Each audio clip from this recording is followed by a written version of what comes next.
forse non è collegato? Vediamo un po'. No, sono collegato, ti ascolto. Benissimo, grazie di essere con noi. Come dicevo prima, il professore Curcio e il professore Schlitzer entreranno tra poco in collegamento, stanno raggiungendo le rispettive abitazioni e quindi iniziamo, poi magari quando arrivano daranno il loro saluto e praticamente dico subito, innanzitutto ringrazio il nostro prestigioso relatore naturalmente e dico solo alcune cose.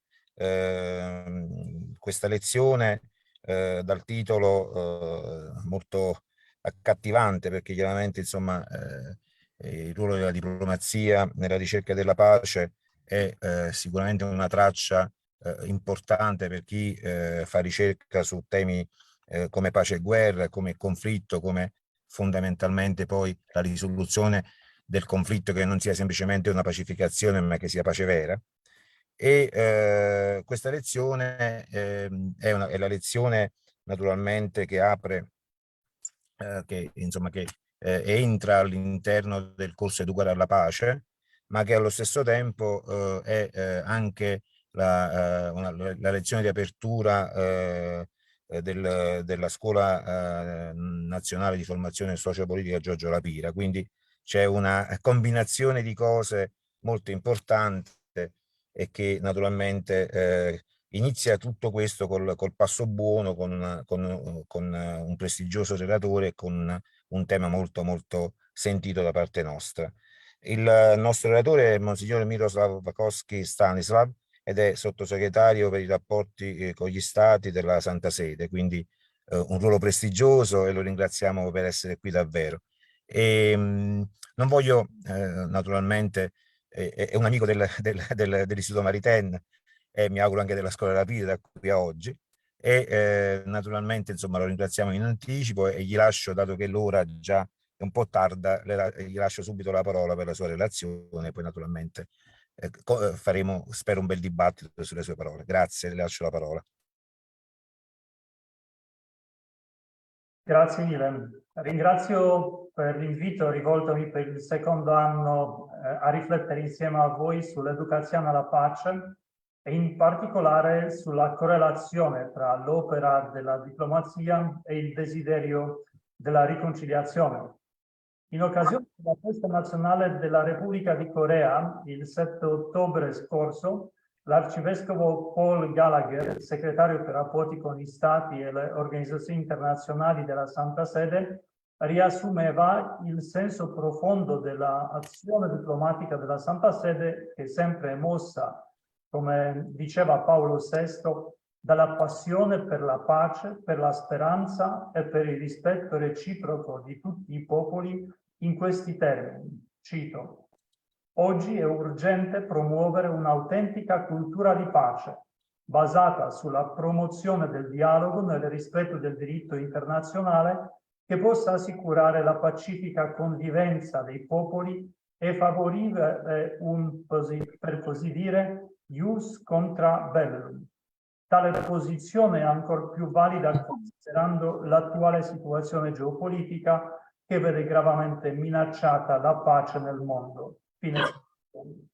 Desidero pertanto strutturare il mio intervento proprio a partire dalle parole di Monsignor Gallagher, per esplorare insieme a voi come la pace si radica e si struttura nella giustizia, in quel lungo e complesso lavoro di rispetto della dignità umana e di ricerca di modalità per espletare la responsabilità di proteggerla e valorizzarla.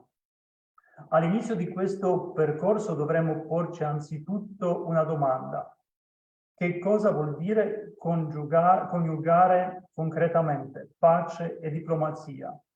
È noto a tutti che gli interventi della Santa Sede sui problemi sociali hanno assunto nel nostro secolo un rilievo sempre maggiore. Se si redige un elenco dei documenti a partire del secolo scorso, precisamente dal 15 maggio 1891, data della pubblicazione dell'enciclica sociale Rerum Novarum, si vede che la quantità dei documenti cresce in progressione soprattutto dal pontificato di Pio XII in avanti, con un aumento particolarmente significativo nel magistero di Paolo VI, di Giovanni Paolo II, fino ad arrivare a Papa Francesco. La situazione contemporanea, per rispondere alla domanda su come la diplomazia possa contribuire nel fare la pace, è necessario fermarci un istante a riflettere sulla situazione contemporanea in cui essa risuona. Non c'è dubbio che la nostra situazione sociale e politica è complessa, grave, drammatica, pone seri problemi e lancia sfide importanti alla responsabilità di tutti, non solo dei cristiani o dei governanti. Anzitutto, a livello internazionale assistiamo a drammatiche tensioni che denunciano tutta la fragilità del processo in atto. Emblematica da questo punto di vista la vicenda connessa con la guerra in Ucraina. Non vanno dimenticate poi anche altre situazioni che pur registrano segni e fattori concreti di distensione, di cooperazione, di superamento di contrapposizioni, mostrano situazioni altrettanto drammatiche. Qua parliamo per esempio della situazione dal Libano, dalla Siria, problemi del popolo birmano, dal continente africano, dove milioni di profughi stanno morendo di fame, nel silenzio pratico di tanta opinione pubblica, alle tensioni nei paesi del Sud America. Ma c'è pure lo spettro di una recessione economica internazionale e del rischio di una quantità impressionante di persone in tutto il mondo che vive o vivrà sotto la soglia minima di povertà. Abbiamo assistito e continuiamo ad assistere a cambiamenti profondi per tanti aspetti imprevedibili, come è stata la pandemia da Covid-19, che cambiano il volto delle società e le abitudini dei singoli. Soprattutto la sfida che si pone davanti ai governi, alle istituzioni internazionali, è connessa con la direzione futura e le scelte di fondo che gli odierni cambiamenti andranno assumendo. In altri termini, la questione è che allo sfaldamento o alla presa d'atto dei fallimenti non subentri il desiderio di fraternità, ma si rafforzino invece orientamenti culturali e tendenze di egoismi soggettivi, che appellandosi a un falso concetto di libertà si mantengono chiusi ai valori spirituali e trascendenti. Quindi che emergano il consumismo, l'indifferenza, il fare ciò che piace, scontri ancora più violenti o arroccamento nelle posizioni proprie senza possibilità di incontro e di dialogo. Torna allora la domanda fondamentale. La diplomazia oggi è ancora in grado di animare il desiderio di pace? E come superare la tentazione dell'abbandono, del disimpegno, del rifugio nel privato? Per rispondere a queste domande ci viene in aiuto un'espressione della Rerum Novarum. Per riformare una società in decadenza è necessario riportarla ai principi che le hanno dato vita. Ecco allora, in primo luogo, pertanto, il servizio della diplomazia risiede nell'invitare i singoli e i popoli a riscoprire il senso e le radici del proprio agire, il perché delle scelte e l'anelito verso la concordia, così come ci insegna Papa Francesco nell'enciclica Fratelli Tutti. E cito: la carità politica si esprime anche nell'apertura a tutti, specialmente chi ha la responsabilità di governare è chiamato a rinunce che rendano possibile incontro e cerca la convergenza almeno su alcuni temi. Fine citazione. In secondo luogo, il compito della diplomazia si configura come un compito negativo, cioè che sappia difendersi da due tendenzioni opposte, quella dell'egocentrismo è quella dell'esclusivismo.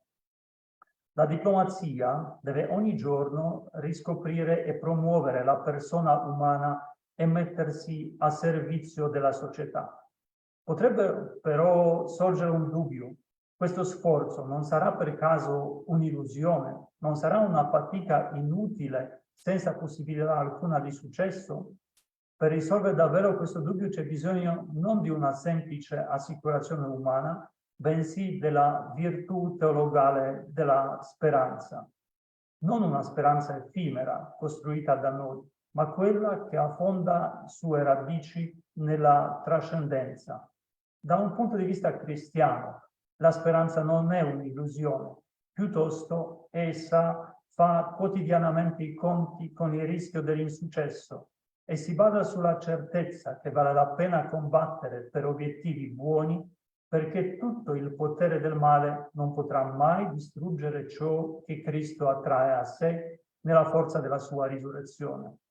E allora con questa speranza la diplomazia ha davvero qualcosa da dire e può esercitare la sua opera nella società, perché ogni uomo e la storia possano essere testimoni della pace e contribuire essi stessi all'edificazione della pace. Iniziamo ora, dopo questa breve introduzione, a fare l'esegesi del commento di Monsignor Gallagher sulla ricerca della pace.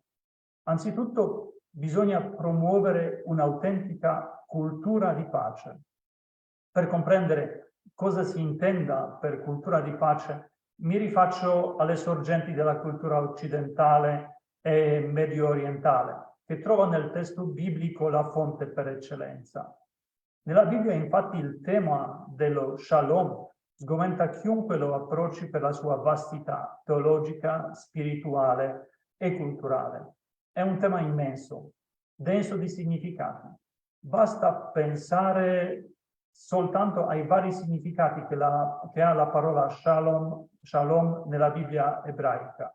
Che significa? Dove significa prosperità, anche fisica, buona salute, benessere, benevolenza, felicità e pace come sintesi di tutte queste cose. Anche se è semplificatorio, tuttavia può essere interessante fare anche un riferimento alle diversità etimologiche della parola pace in varie lingue antiche. Sembra che il greco eirene designasse soprattutto l'assenza di guerra, mentre il latino pax è lo stare ai patti, l'osservare i trattati. Shalom, infine, è la pienezza dei beni, la positività senza limiti. Questo ci fa vedere l'immensità del tema, un tema senza fine, ma anche un tema molto logorato, perché quasi tutti oggi parlano di pace, tutti vogliono la pace, tutti manifestano per la pace, però pochi in realtà operano per la pace. Tuttavia, la pace di Dio, la pace del cuore e la pace di questo mondo, vi sono molteplici relazioni tra tutte queste espressioni di pace. La pace del cuore è in rapporto quasi genetico con la pace del mondo, con la pace sociale, con la pace politica, perché la pace del cuore non può che esprimersi nei rapporti sociali di giustizia e di accoglienza. E ci sono rapporti che possiamo anche definire di tipo universale, perché la pace politica, nel suo senso più nobile, tende all'unità del genere umano e a creare le condizioni per una pace universale, definitiva. E quindi in qualche maniera rimane analoga e tende verso la pace piena, che è sempre dono di Dio. Il Concilio Vaticano II ha una frase molto efficace a questo proposito. Dice: la pace terrena è immagine e effetto della pace di Cristo che promana da Dio. Esiste perciò una responsabilità dell'uomo, non solo a livello di assistenza e di carità, ma soprattutto a livello di promozione del dono interiore della pace. In questi 20 anni del nuovo secolo, invece, sembra che qualsiasi dibattito e discorso attorno al tema della pace e delle relazioni internazionali debba essere affrontato in modo negativo, alla luce della tesi che a vario titolo giustificano l'uso della forza. Al riguardo, Kofi Annan, quando era segretario generale delle Nazioni Unite, segnalava che le popolazioni oppresse hanno bisogno di qualcosa di più che le parole o la simpatia della comunità internazionale. Esse hanno bisogno di un impegno reale e convinto per aiutare a porre fine ai loro cicli di violenza e permettere loro un sicuro passaggio alla prosperità. Fine citazione. Pertanto, promuovere un'autentica cultura della pace attraverso l'azione diplomatica significa fermarsi ad osservare intreccio che esiste tra vita concreta, argomenti morali ed aspetti giuridici, in quanto evidenzia in modo originale le spinte etiche e gli aspetti procedurali che segnano le condotte personali e le scelte che si compiono per il bene comune. Nonostante siano passati molti secoli, il cuore della riflessione sulla pace sembra essere sempre lo stesso, cioè l'assenza di valori e regole universalmente condivise che possono essere utilizzate come parametri univoci. Interessante a riguardo è un intervento di Pio XII che nel 1939, parlando dell'uguaglianza tra i popoli e le nazioni, sostenne che, e qua cito, quando questa uguaglianza di diritti sia stata distrutta o lesa o posta in pericolo, l'ordine giuridico esige una riparazione, la cui misura o estensione non è determinata dalla spada o dall'arbitrio egoistico, ma dalle norme di giustizia e di reciproca equità. Fine citazione. Sarà pertanto in modo particolare il Concilio Vaticano II a segnare il passo per una conversione da una cultura bellicista alla cultura della pace, così come specifica il numero 82 di Gaudium et Spes, che dice: ciascuno di noi deve operarsi per mutare il suo cuore, corda nostra mutare opporte, mirando al mondo intero e a tutti quei doveri che gli uomini e donne possono compiere insieme per condurre l'umanità verso un futuro migliore. In questo orizzonte i padri conciliari lodano coloro che non rinunciano alla difesa dei loro diritti, ma senza ricorrere a mezzi violenti. Una spinta decisiva in tale direzione è avvenuta con la Pacem in Terris di Giovanni XXIII, dove si esplicita chiaramente che è contrario alla ragione, alienum est a ratione, pensare che nell'era atomica la guerra possa essere utilizzata come strumento di giustizia. Fine citazione. Poi una autorevole interpretazione di questa espressione la troviamo in Giovanni Paolo II, che nell'omelia della festa di Pentecoste dell'anno 1982 affermava come oggi la portata e l'orrore della guerra moderna, sia essa nucleare o convenzionale, la rendono totalmente inaccettabile come mezzo per comporre dispute e vertenze tra le nazioni. Infatti, la situazione del mondo oggi è paradossale. Da un lato è accresciuta la coscienza collettiva di contrarietà alla guerra, dall'altro, nel XXI secolo è ritornata una politica che considera la guerra uno strumento quasi normale per fare giustizia. Perciò, di fronte a questo contrasto, quali sono le direttrici che delineano la cultura della pace? Soprattutto è la riconciliazione. È una parola forte che presuppone due soggetti, individui o popoli, in conflitto. Ma il problema non è l'esistenza del conflitto stesso, che infatti accompagna sempre l'esistenza delle persone, bensì la modalità di soluzione. È a questo livello che si scopre l'importanza di educare ad una cultura della pace, capace di adottare strategie che superano l'efficacia immediata per aprirsi ai percorsi della diplomazia, dove il dialogo e il confronto pervengono ad una giusta soluzione condivisa, dove tutti sono ugualmente vincenti perché riconciliati, cioè riportati all'incontro. Il secondo elemento importante e fondamentale è la verità. Non esiste infatti alcun essere umano, come pure alcun popolo, superiore a un altro essere umano o altro popolo, ma tutti siamo in ricerca della verità. In essa poi si devono radicare i percorsi di riconciliazione, senza falsificare le notizie e le informazioni per avvantaggiare la propria posizione. Al riguardo è illuminante ciò che Benedetto XVI diceva ai diplomatici accreditati presso la Santa Sede nel gennaio 2006, e cito: "Chi è impegnato per la verità non può non rifiutare la legge del più forte, che vive di menzogna e che a livello nazionale ed internazionale ha tante volte segnato di tragedie la storia dell'uomo. La menzogna si ammanta spesso di un'apparenza di verità, ma in realtà è sempre selettiva e tendenziosa, egoisticamente rivolta a strumentalizzare l'uomo e, in definitiva, a sopraffarlo. La nostra esperienza di diplomatici non può non confermare che la ricerca della verità riesce ad individuare le diversità fin nelle più sottili sfumature e le relative esigenze, e perciò stesso anche i limiti da rispettare e da non oltrepassare, nella tutela di ogni legittimo interesse delle parti." Fine citazione.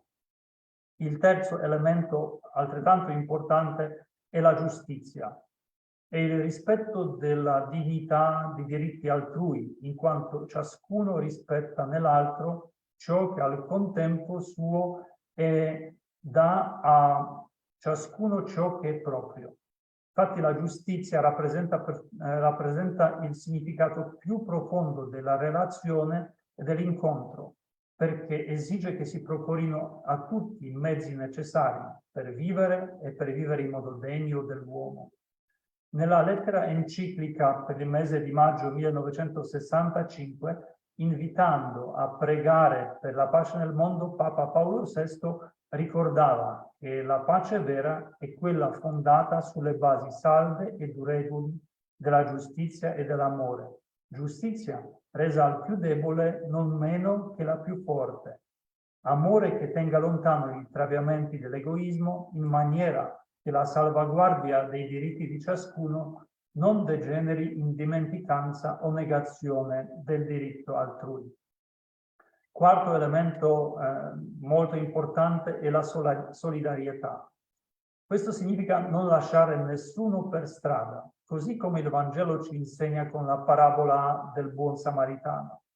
Il progresso e le condizioni dignitose di vita o sono di tutti o non rappresentano un vero progresso. Oggi siamo di fronte a una situazione nella quale la solidarietà è comunemente accolta come valore, e tuttavia è dato constatare nella nostra società una grossa crisi di solidarietà. E per questo Papa Francesco, rivolgendosi ai membri del Consiglio dei capi esecutivi per il coordinamento delle Nazioni Unite, ricordava che ad un vero sviluppo equo contribuiranno sia l'azione internazionale impegnata a conseguire uno sviluppo umano integrale a favore di tutti gli abitanti del pianeta, sia la legittima redistribuzione dei benefici economici da parte dello Stato, sia l'indispensabile collaborazione dell'attività economica privata e della società civile. E il quinto elemento è la libertà, quale aspirazione di poter essere se stessi come persone e come popoli. L'8 settembre 1914, al suo primo discorso pubblico, Papa Benedetto XV esordì con una richiesta di pace a tutti i popoli europei, suggerendo come alternativa alle armi la soluzione negoziabile. Gli appelli del Papa alla pace continuarono fino al termine del 1915, quando era ormai caduta ogni speranza di riconciliazione.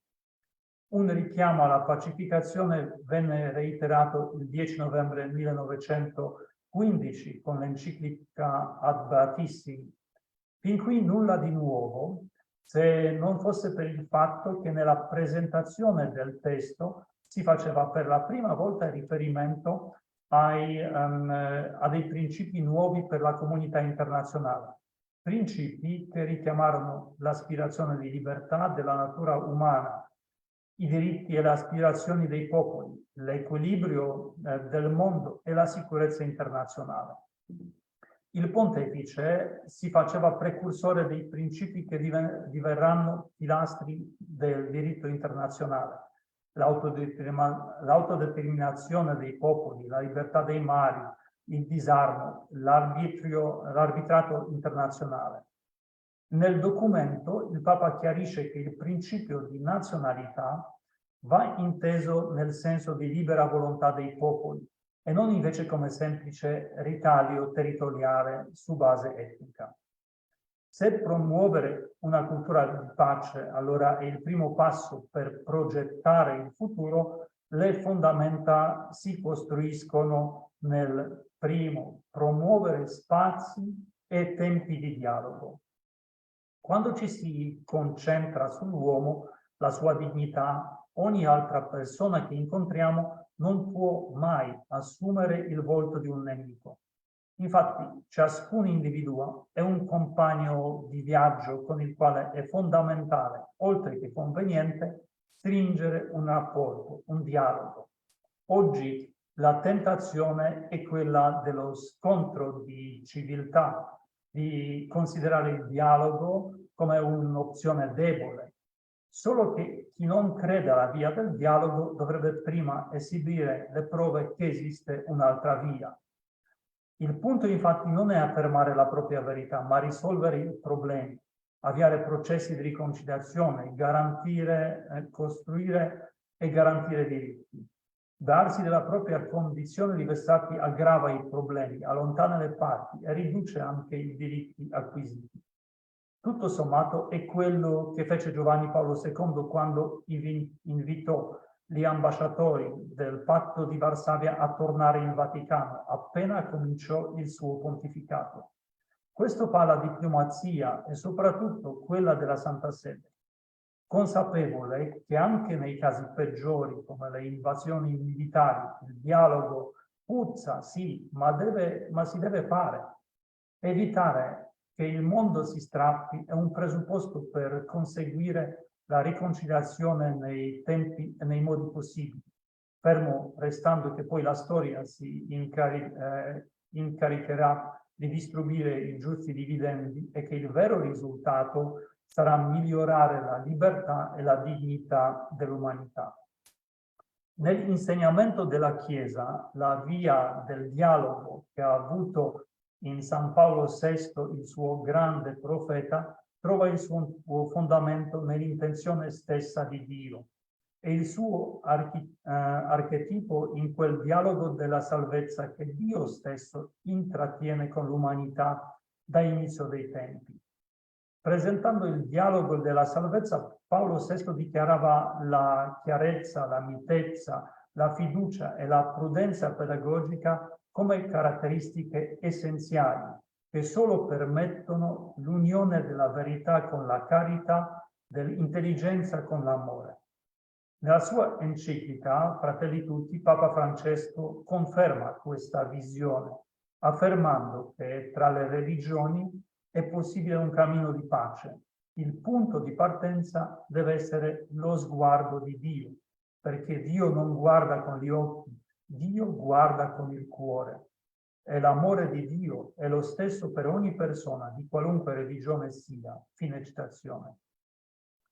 È a partire da questa certezza che Papa Francesco si è fatto anche instancabile pellegrino di pace e di dialogo ad Abu Dhabi, dove il 4 febbraio 2019, insieme al grande imam di Al-Azhar, Ahmad Al-Taib, ha firmato il documento sulla fratellanza umana in Iraq, dove il 7 marzo 2021, introducendo a Mosul la preghiera di suffragio per le vittime della guerra, ha detto: se Dio è il Dio della verità, e lo è, a noi non è lecito uccidere i fratelli nel suo nome. Se Dio è il Dio della pace, e lo è, a noi non è lecito fare la guerra nel suo nome.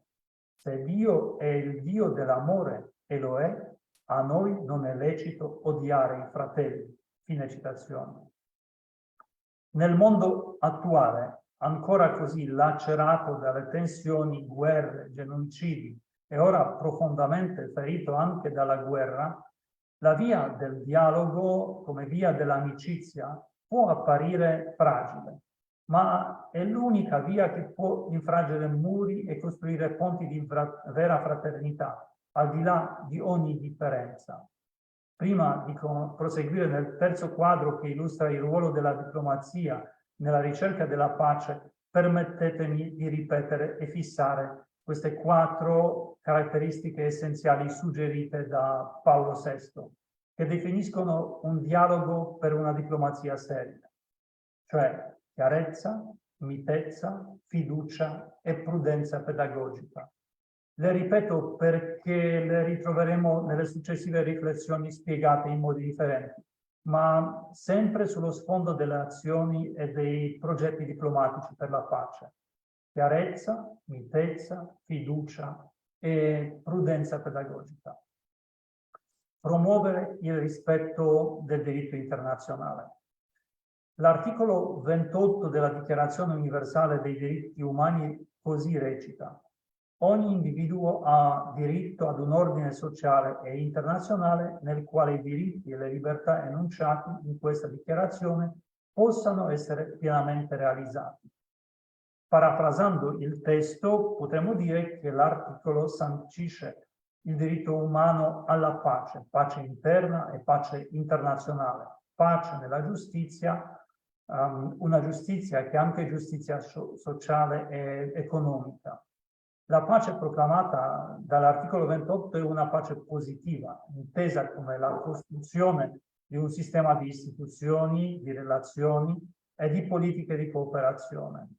In questa ottica di pace positiva è composta nel 1945 la Carta delle Nazioni Unite, la quale ha innovato il diritto internazionale che precedentemente, assumendo il principio di sovranità degli Stati al suo fondamento e legittimando i 2 attributi principali, cioè il diritto di fare la guerra, ius ad bellum, e il diritto di fare la pace, ius ad pacem, messi sullo stesso piano, ma che purtroppo la storia ci mostra come assai sbilanciati.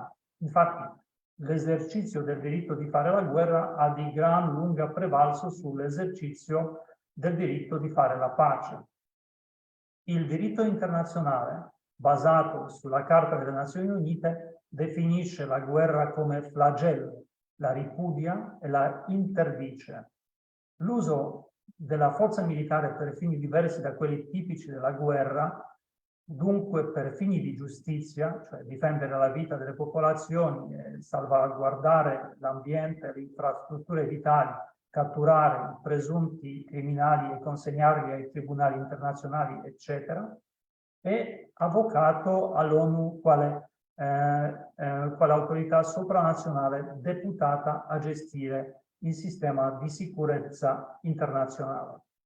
A conferma che la guerra è interdetta dal vigente diritto internazionale c'è l'articolo 20 del Patto internazionale sui diritti civili e politici del 1966, che perentoriamente prescrive: qualsiasi propaganda a favore della guerra deve essere vietata dalla legge.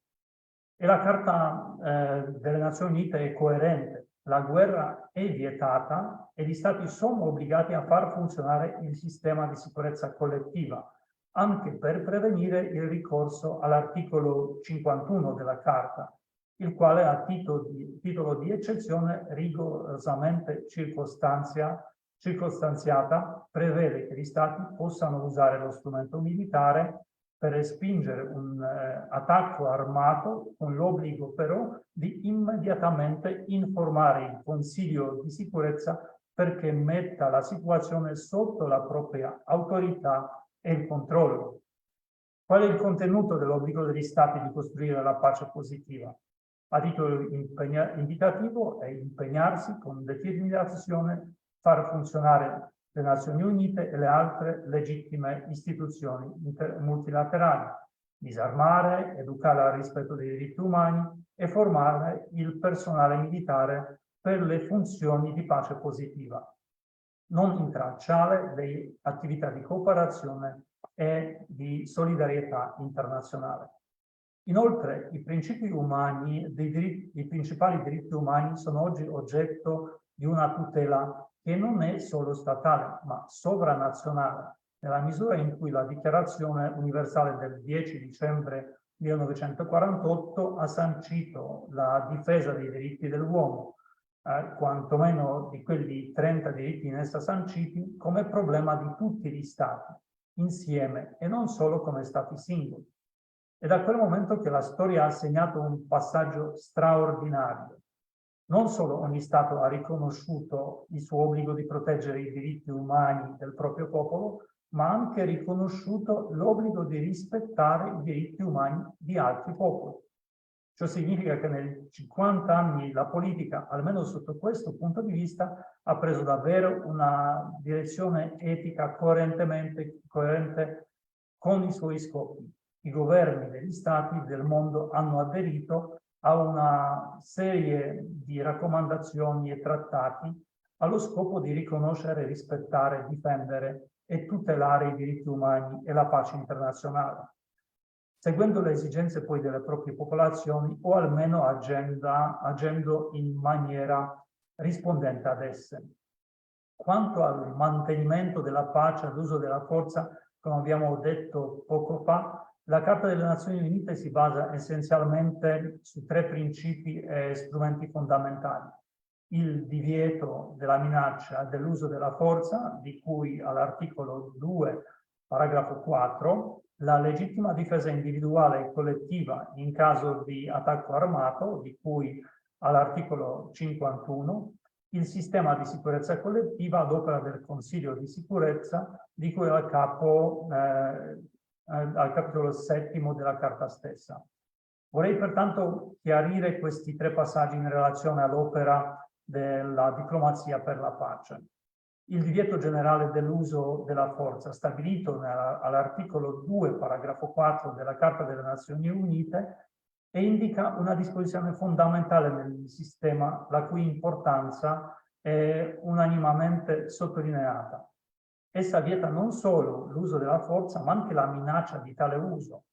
Il carattere fondamentale del divieto dell'uso della forza nelle relazioni internazionali, non in conformità con la Carta delle Nazioni Unite, è stato consacrato nella sentenza della Corte internazionale di giustizia del 27 giugno 1986, nel caso delle attività militari e paramilitari in Nicaragua e contro il Nicaragua, la quale ha affermato con tutta l'autorevolezza del supremo organo giurisdizionale internazionale che il principio di cui all'articolo 2, paragrafo 4, rappresenta anche un principio di diritto internazionale consuetudinario generale.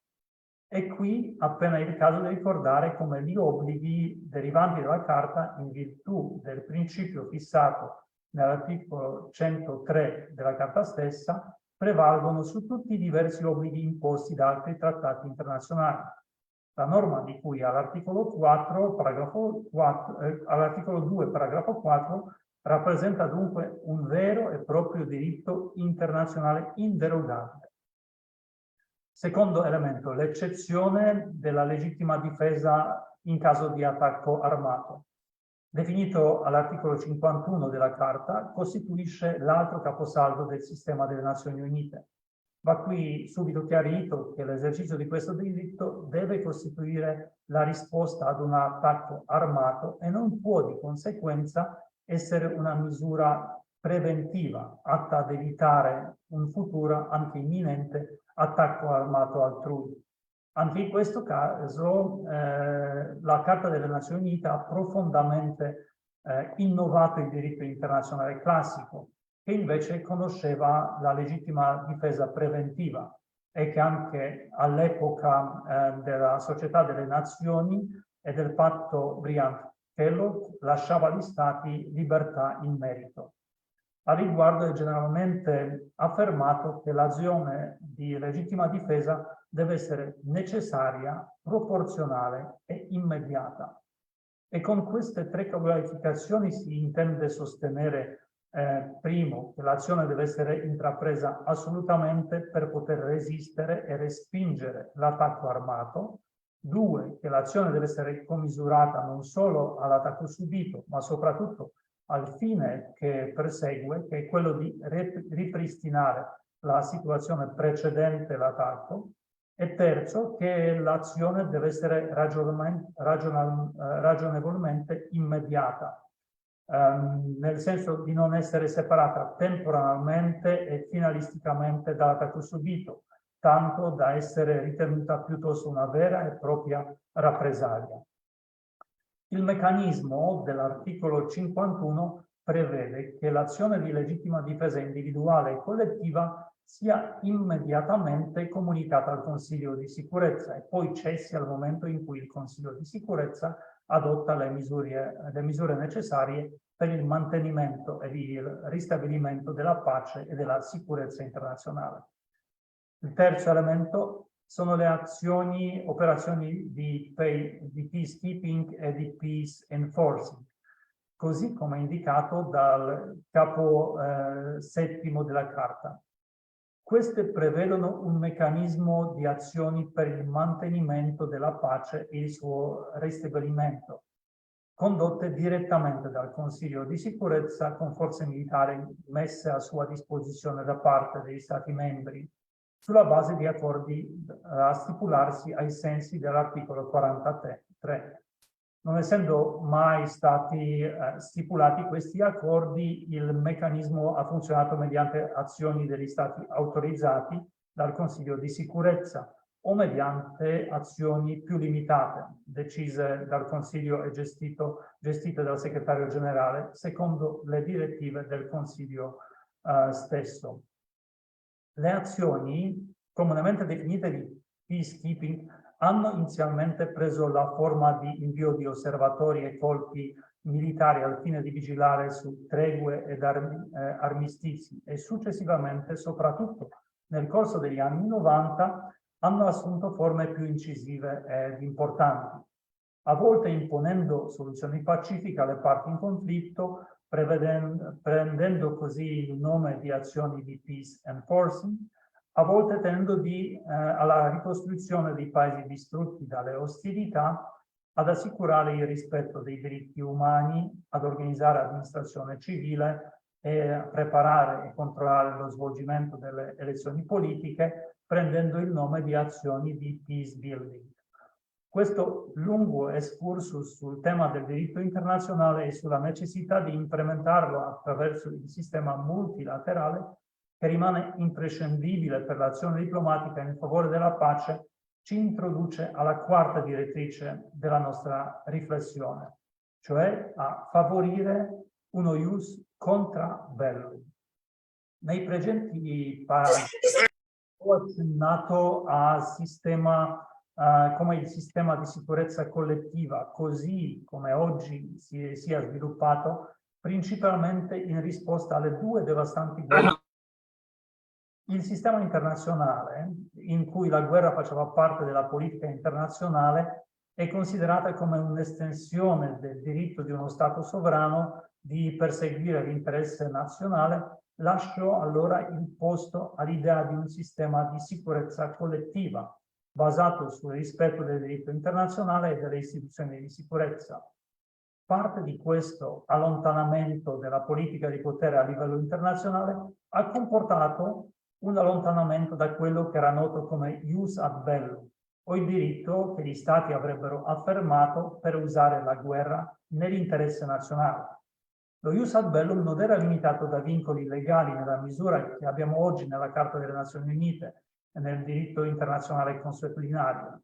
Jan Brownlee ha sottolineato che nel periodo precedente al 1914 il diritto di ricorrere alla guerra veniva spesso affermato come un diritto sovrano, ma anche allora statisti e scrittori sull'argomento legavano spesso lo ius ad bellum a qualche altra giustificazione, come per esempio l'autodifesa.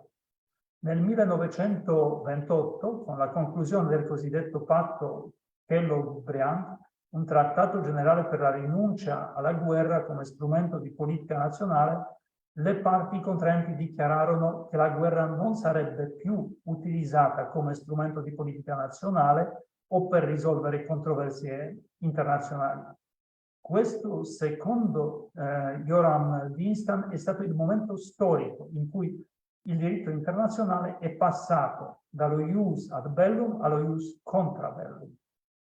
Prima di esporre le caratteristiche dello ius contra bellum ci domandiamo come nel diritto internazionale pubblico interagisce il divieto dell'uso della forza tra gli Stati con il diritto internazionale umanitario, noto anche come diritto dei conflitti armati, ius in bello. Quali obiettivi sono perseguiti da ciascuno di questi organismi giuridici? La domanda affronta un elemento chiave del diritto internazionale, la distinzione assoluta tra l'uso della forza nel diritto internazionale pubblico e il diritto umanitario internazionale.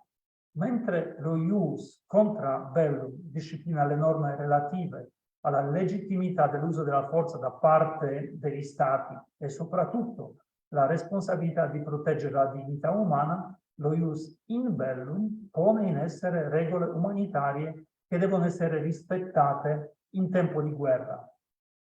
Nel noto articolo 2, paragrafo 4 della Carta delle Nazioni Unite, abbiamo visto che è stato stabilito un divieto per gli Stati di ricorrere alla minaccia o all'uso della forza contro l'integrità territoriale o l'indipendenza politica di altri Stati. Tale obbligo si è cristallizzato come norma imperativa del diritto internazionale, che vieta agli Stati di ricorrere alla forza. In sintesi, lo ius contra bellum mira a vietare chiaramente l'uso della forza nei rapporti tra gli Stati e a disciplinarne rigorosamente le eccezioni, quali autodifesa, decisioni del Consiglio di sicurezza, indicando le ragioni e le giustificazioni in base alle quali gli Stati possono eccezionalmente ricorrere alla forza contro altri Stati nel diritto internazionale. Teoricamente, in tutti i casi, l'uso della forza può essere giustificato solo da una parte in un conflitto armato internazionale, in una eccezione. Ci sono almeno 3 ragioni importanti per cui mantenere una chiara distinzione tra ius contra bellum e ius in bello è così cruciale. In primo luogo, l'applicazione delle regole del diritto internazionale umanitario, dopo la violazione delle regole che vietano l'uso della forza, è una conseguenza logica. Queste regole, infatti, mirano a fornire una rete di sicurezza per le persone colpite da conflitti armati. In secondo luogo, tenuto conto di ragioni umanitarie, le persone colpite da conflitto armato non sono responsabili delle violazioni dello ius contra bellum commesse dagli Stati. In pratica, qualsiasi persona colpita da un conflitto armato ha diritto alla protezione, indipendentemente dal fatto che sia cittadino da uno Stato che ha rispettato lo ius contra bellum o da uno Stato che lo ha violato. In caso contrario, tali persone sarebbero arbitrariamente private delle tutele del diritto umanitario internazionale, a cui hanno diritto. Terzo, da un punto di vista pratico, gli Stati coinvolti in un conflitto armato internazionale non sono mai d'accordo con chi sia l'aggressore, cioè lo Stato che ha violato lo ius contra bellum. Pertanto, quando più la situazione è polarizzata, tanto più è probabile che lo ius in bello venga rispettato dalle parti di un conflitto armato se la questione della sua applicazione rimane completamente separata da quella della violazione dello ius contra bellum.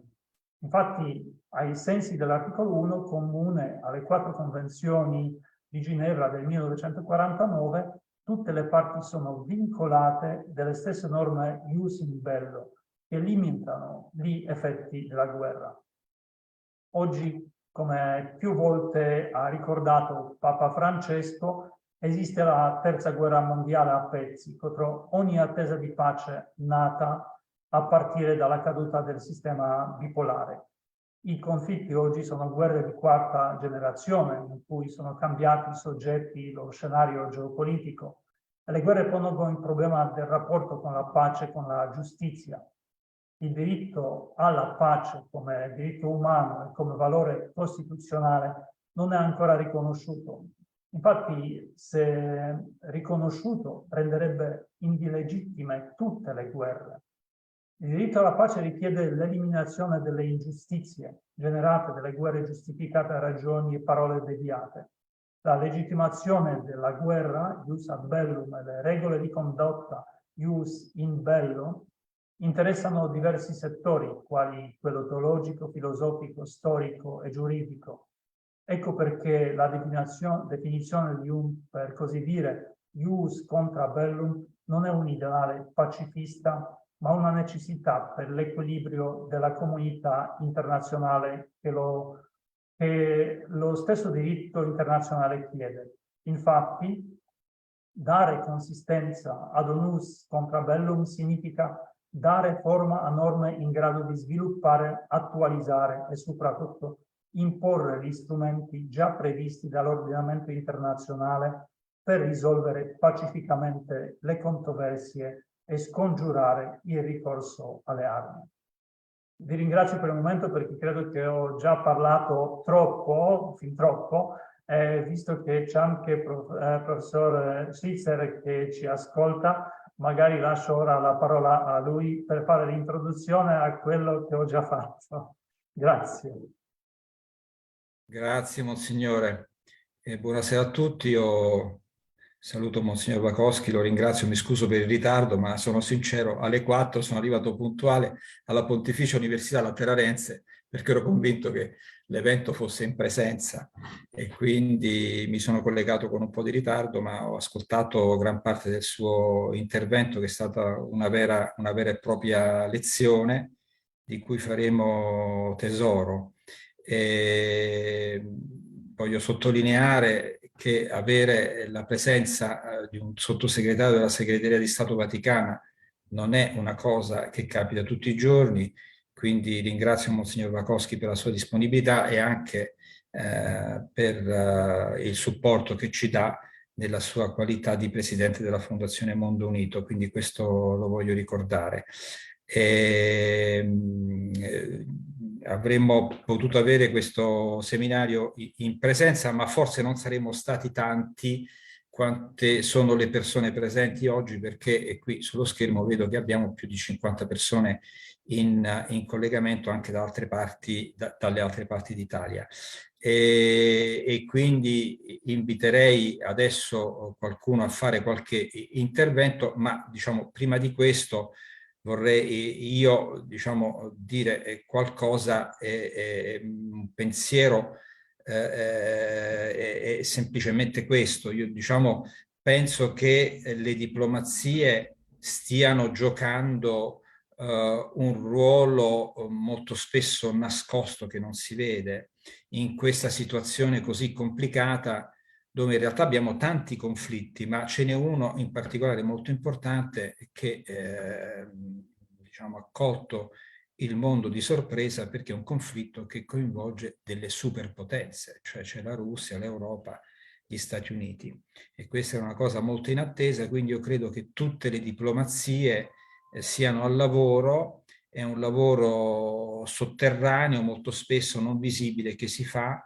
So che anche la diplomazia vaticana in questo frangente è molto molto attiva e addirittura c'è qualcuno che ritiene che soltanto l'intervento della diplomazia vaticana possa risolvere questo conflitto. Quindi il ruolo delle diplomazie è un ruolo molto molto importante. Molto spesso noi non lo vediamo, vediamo alcune cose, alcuni interventi della diplomazia, ma c'è una diplomazia sotterranea molto efficace che svolge un suo ruolo.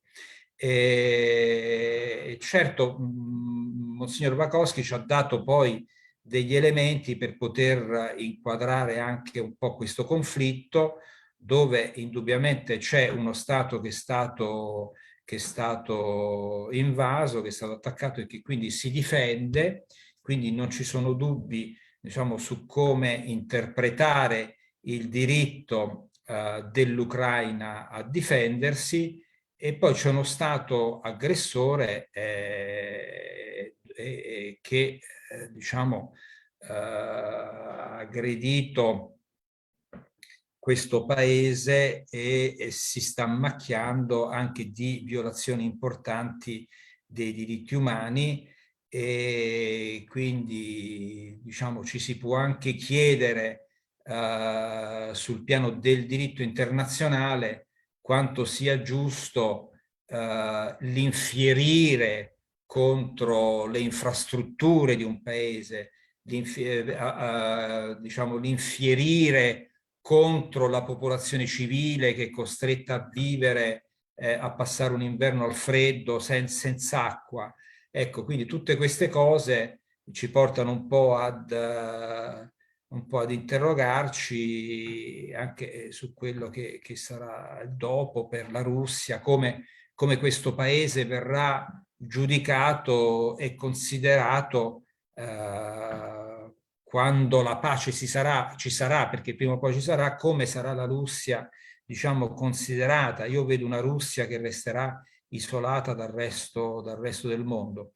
Va bene, detto questo, allora se Monsignor Bakowski è d'accordo, io prenderei qualche intervento dalla platea, qualcuno, e se c'è qualcuno quindi che vuole intervenire può farsi avanti, anche il professor Di Santo, che se vuole, lui è un membro del nostro consiglio ed è anche il direttore scientifico della scuola di formazione politica Giorgio La Pira, quindi svolge un ruolo molto importante. C'è anche il nostro segretario generale Gennaro Curcio, che è in viaggio ma che comunque è collegato, quindi chiunque volesse porre qualche quesito può cogliere ora l'occasione. Giuseppe, se posso, Prego. allora, ringrazio anch'io Monsignor Vakowski della sua bellissima e lucida relazione, perché è chiaro che, dato anche il ruolo che ovviamente sostiene, la lettura dell'attuale condizione di pace e guerra, dalla sua prospettiva, è veramente, insomma, interessante, anche da un punto di vista politologico, nel senso che sono perfettamente d'accordo con la tua analisi, quando dicevi del futuro ruolo della Russia, no? Nel post-bellum, nel senso che è chiaro ed evidente che ci saranno dei nuovi equilibri. La prospettiva, direi quasi della diplomazia spirituale, di cui parlava Monsignore, che però non toglie nulla poi ai risultati concreti ed effettivi, è una prospettiva che credo sia decisiva in questo contesto, perché parte da una perfetta considerazione che può esistere un mondo senza guerra. Perché credo che anche da un punto di vista etico, nell'ultimo decennio, si è profilata una condizione nuova, probabilmente nuovissima rispetto al Novecento, che era possibile tornare alla guerra. Solo che questa condizione è stata sottaciuta, non è stata avvertita, forse non ci abbiamo neanche creduto più di tanto. In realtà i fatti hanno dimostrato che non era così, che questa condizione è possibile, è in campo ed è sostanzialmente la realtà nella quale stiamo vivendo. Quindi il ritorno ad una condizione di prospettiva spirituale, di legge spirituale alla diplomazia come principio, secondo me, è una prospettiva che può essere vincente in questo contesto, perché spiazza un po' la diplomazia tradizionale, la spiazza, la rende obsoleta sostanzialmente. E io credo che questo sia nelle corde della diplomazia della Santa Sede, perché non rientra nel gioco tradizionale della diplomazia, ma dice cose nuove rispetto a degli eventi che forse tutti noi in questo momento storico pensavamo che non potessero più ripetersi. Questa è la mia considerazione. Ovviamente invito i ragazzi della scuola Lapire che sono presenti, i numerosi, di porre delle domande, perché credo che sia, come diceva giustamente il professor Schlitzer, un'occasione ripetibile e quindi naturalmente è il momento giusto per poter fare delle considerazioni.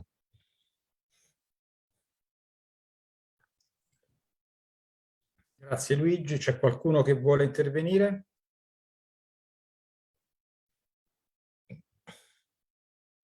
Non siate timidi, lo so che questo è il primo incontro nostro, però non siate timidi.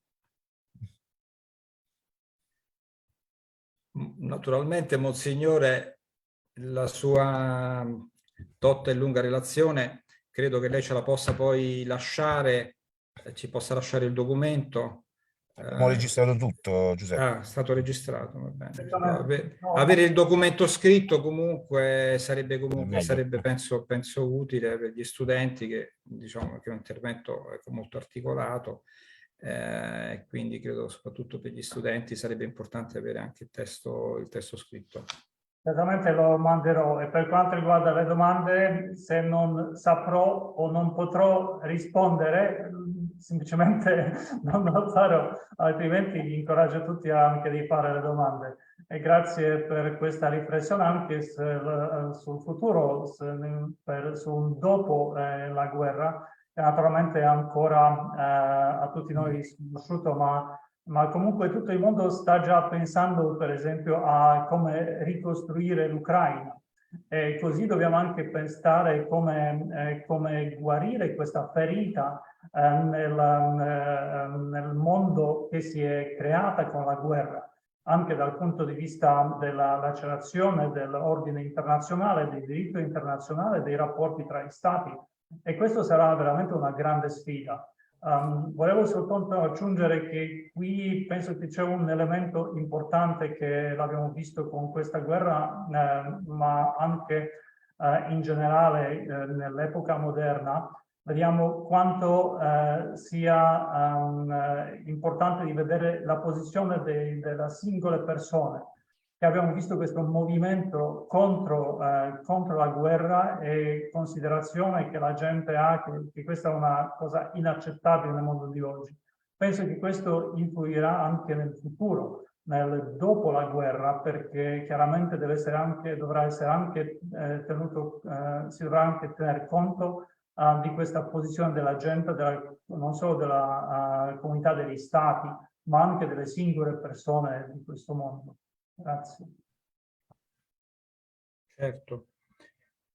No, ma se posso aggiungere qualcosa io dal punto di vista dell'economista, credo che veramente sia finito, diciamo, una fase storica in cui il mondo era fortemente integrato, quindi globalizzato, dove diciamo anche la Russia appunto era economicamente integrata, forniva tutte queste materie prime, e la Cina la stessa cosa. Adesso negli ultimi anni, già prima di questo conflitto, noi abbiamo cominciato ad osservare delle fratture in questo scenario globalizzato, con delle guerre economiche anche da parte, diciamo, degli Stati Uniti nei confronti della Cina, e quindi questo mondo che era globalizzato e che quindi cresceva anche grazie ai flussi commerciali e ai flussi internazionali, perché diciamo, per gli economisti è un principio saldo da sempre che lo scambio tra le nazioni favorisce la crescita. Si pensava probabilmente anche che questa forte integrazione economica favorisse la democrazia, cosa che non è successa, cioè si è immaginato che l'integrazione economica favorisse in determinati paesi dei processi più democratici. Questo non si è determinato e addirittura noi abbiamo cominciato ad osservare delle fratture, e poi adesso questa spaccatura molto importante dove addirittura diciamo, ci sono dei paesi che tenderanno all'autarchia, non so la Russia, poi diciamo che sarà completamente fuori dal contesto dei paesi integrati nel consesso internazionale, si farà una sua sfera, dovrà sviluppare una forma di autarchia, l'Europa che si deve rendere più indipendente, quindi osserviamo proprio delle fratture e quindi si va verso uno scenario di mondo deglobalizzato, come ora si usa dire, e quando il mondo è deglobalizzato si cresce di meno. Si cresce di meno. Quindi la prospettiva è per gli economisti è di un abbassamento del livello della crescita, perché l'economia che abbiamo di fronte sarà un'economia meno integrata per tutte queste tensioni che ci sono, e anche le tensioni tra Stati Uniti e Cina sono delle tensioni molto molto forti, molto molto forti, quindi e quindi c'è anche questo aspetto da considerare.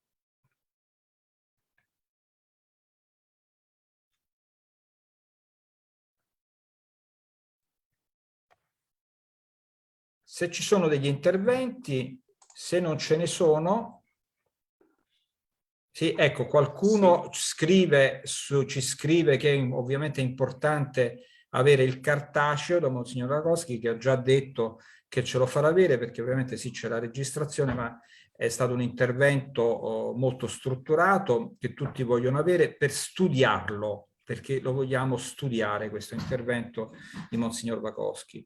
Quindi se c'è qualche intervento, sì, avete... ecco, allora Gabriele Lovecchio, sì. prego. Innanzitutto vorrei ringraziare Monsignor Rakowski per questa lezione veramente eccezionale, e vorrei fare una domanda un po' particolare. Vorrei sapere cosa pensa Monsignor Rakowski della posizione che ha assunto la Chiesa ortodossa russa in questa guerra, soprattutto riguardo alle numerose dichiarazioni che ha rilasciato il patriarca in merito a diverse questioni come i valori tra Oriente e Occidente, eccetera. Grazie.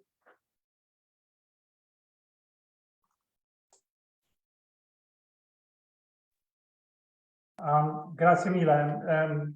Qui prima di entrare in merito a questo bisogna tenere presente che per la Chiesa Cattolica o per le chiese cristiane in generale il dialogo ecumenico è molto importante. Noi vediamo i nostri rapporti con le altre chiese come una sfida che Gesù ci ha lasciato, come una chiamata all'unità. E per questo motivo anche cerchiamo di essere cauti per quanto riguarda la valutazione delle posizioni politiche o altre delle singole chiese. Io vorrei che questo sia chiaro perché non vogliamo naturalmente entrare in ciò che è la giusta autonomia di ogni chiesa di prendere una posizione. A riguardo circa la posizione della Chiesa ortodossa russa circa la guerra, lì bisogna essere anche un po', come dire, un po' cauti, perché ci sono stati alcuni pronunciamenti del patriarca e di altri esponenti della Chiesa circa la guerra che secondo i nostri criteri non sarebbero accettabili. Allo stesso tempo dobbiamo vedere che spesso questi interventi, così come sono stati presentati nella stampa e dei mass media, spesso non corrispondevano esattamente alla realtà, cioè a ciò che il patriarca o gli altri vescovi della Chiesa ortodossa hanno detto. Questa è una considerazione che bisogna anche tenere presente. Io, grazie al mio passato, perché in Polonia ho studiato nel percorso scolastico, ho studiato anche il russo, ho la possibilità anche di ascoltare questi interventi in originale e di analizzarli dall'inizio fino alla fine. E vedo che spesso la presentazione nei mezzi di comunicazione non corrisponde esattamente a ciò che viene detto lì. A parte questo, c'è anche un altro aspetto che dobbiamo tenere presente, che per le chiese ortodosse in generale, nelle chiese ortodosse in generale c'è molto forte l'identificazione con lo Stato. E questo storicamente è andato così. Se guardiamo anche la storia delle chiese ortodosse, vediamo che moltissime, anzi quasi tutte, sono autocefale, si riferiscono a un territorio di uno Stato concreto. E questo li fa identificare in un certo senso più in profondo con la politica dello Stato, che invece nel caso della Chiesa cattolica, per esempio, che noi abbiamo un principio universale di cattolicità, e questo fa sì che guardiamo dalla prospettiva diversa, non da questa nazionale, ma da prospettiva universale. Questo penso è importante di tenere in mente. Per noi, per la Chiesa Cattolica, e qui Papa Francesco ha mostrato chiaramente questo, che rimane sempre aperta la porta di dialogo, e lui, Papa Francesco, ha sempre indicato che questa porta di dialogo deve essere fatta, deve rimanere aperta, anche la possibilità di contatto con il patriarca, per poter parlare anche della soluzione del conflitto che è in atto. Per il momento questi contatti sono un po' limitati, ma tuttavia il Papa Francesco ha sempre parlato di questa possibilità. E per di più vorrei anche ricordare in questo momento che una parte della Chiesa cattolica, della Chiesa ortodossa russa, si trova sul territorio ucraino. E una parte anche significativa, cioè ci sono molti fedeli della Chiesa del Patriarcato di Mosca che sono sul territorio ucraino, nella parte controllata dal governo ucraino, e che non sostengono la guerra, cioè non sostengono l'intervento militare russo in Ucraina. Quindi c'è anche questa spazzatura in seno della Chiesa ortodossa, quindi è difficile di parlare di una posizione unica e univoca della Chiesa ortodossa russa su questo conflitto. Speriamo che tutti siamo in favore della pace. Infatti, anche quando mi è capitato ascoltare gli interventi dei vescovi ortodossi dalla Russia, anche loro parlano della pace, parlano del desiderio della pace. Forse alcuni aspetti non sono condivisibili pienamente da noi, ma questo desiderio della pace c'è, anche perché dal punto di vista loro spesso si parla della fratellanza tra i due popoli, ucraino e russo, e quindi loro lo vedono anche come una specie di conflitto in famiglia, che naturalmente è sempre molto doloroso e quindi sì, sempre da evitare di chiudere. Chiedo scusa che forse non ho risposto a tutti gli aspetti della domanda sua, però almeno ho contribuito, ma spero in qualche maniera a chiarire un po' i temi. Grazie. Grazie. Sicuramente ha chiarito, Monsignore. Se c'è qualche altra domanda la prendiamo, altrimenti... Buonasera professore, Ecco. Se posso fare soltanto un piccolo intervento, Prego. Ringraziando molto Monsignore per la splendida lezione così ricca di suggestioni, e se si poteva ritornare sulla questione delle sanzioni, in particolare della loro inutilità come via di uscita dal conflitto per disinnescare l'escalation bellica. Grazie molte.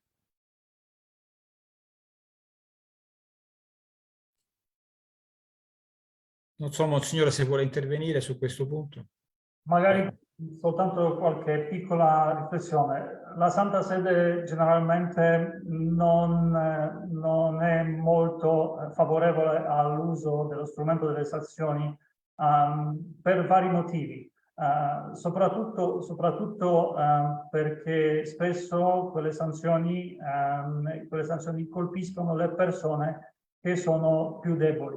Cioè, in realtà non colpiscono coloro che dirigono i paesi che riescono comunque a vivere bene, e lo vediamo anche nel caso di alcuni stati dove da anni, da decenni si applicano le sanzioni, e questi non hanno nessun effetto sui governanti, invece hanno implicazioni gravi sulla popolazione specialmente più debole. Quindi questo aspetto generale delle sanzioni, per questo motivo la Santa Sede generalmente non è molto favorevole all'uso di questo strumento. Inoltre c'è la questione dell'efficacia delle sanzioni. L'abbiamo già visto in molti casi che nonostante sanzioni internazionali applicati da molti anni, non si riesce con questo strumento di arrivare ad avere cambiamento delle posizioni. E quindi anche l'efficacia, insomma, non è tra i migliori. Allo stesso tempo, la posizione della Santa Sede non è quella di dire che le sanzioni non possono essere usate nei casi concreti. Questa decisamente no, perché rimangono sempre come strumento, specialmente quando utilizzate dalla comunità internazionale nel modo giustificato e anche legittimo, quindi con passaggio attraverso le Nazioni Unite. E quindi, lasciando questo poi ai studiosi di valutare le singole situazioni, aggiungo soltanto che un altro elemento per cui la Santa Sede spesso non si pronuncia sulle singole sanzioni è la posizione della Santa Sede nel diritto internazionale e nell'ordinamento internazionale, che è quella di neutralità completa. Quindi cerchiamo di non prendere le posizioni sui singoli conflitti, anche per poter rimanere come una istanza a cui le parti possono sempre rivolgersi per arrivare ad un negoziato, per chiedere il nostro ruolo di facilitatore nella soluzione del conflitto, eccetera. Quindi queste sono un po' la posizione della Santa Sede per quanto riguarda questo elemento. Grazie. Bene, grazie a lei. Allora, io direi, siccome sono le 17:30 e abbiamo già approfittato abbastanza della disponibilità di Monsignor Bukowski, io direi che chiudiamo qua la nostra lezione. Ringrazio ancora il relatore, Monsignor Bukowski, e ribadisco che sarà disponibile il testo cartaceo. Adesso non so rispondere se lo manderemo per email o verrà messo sul sito, ma comunque sarà messo a disposizione di tutti. Quindi ringrazio anche Luigi Di Santo, Gennaro Giuseppe Curcio per la loro presenza, tutti quelli che sono intervenuti. Saluto di nuovo Monsignor Bukowski calorosamente e lo ringrazio per la sua disponibilità. Buonasera a tutti. Grazie Monsignor Bukowski. Buonasera, arrivederci. Arrivederci, grazie a tutti. Buona serata, arrivederci. Grazie, arrivederci. Buonasera a tutti.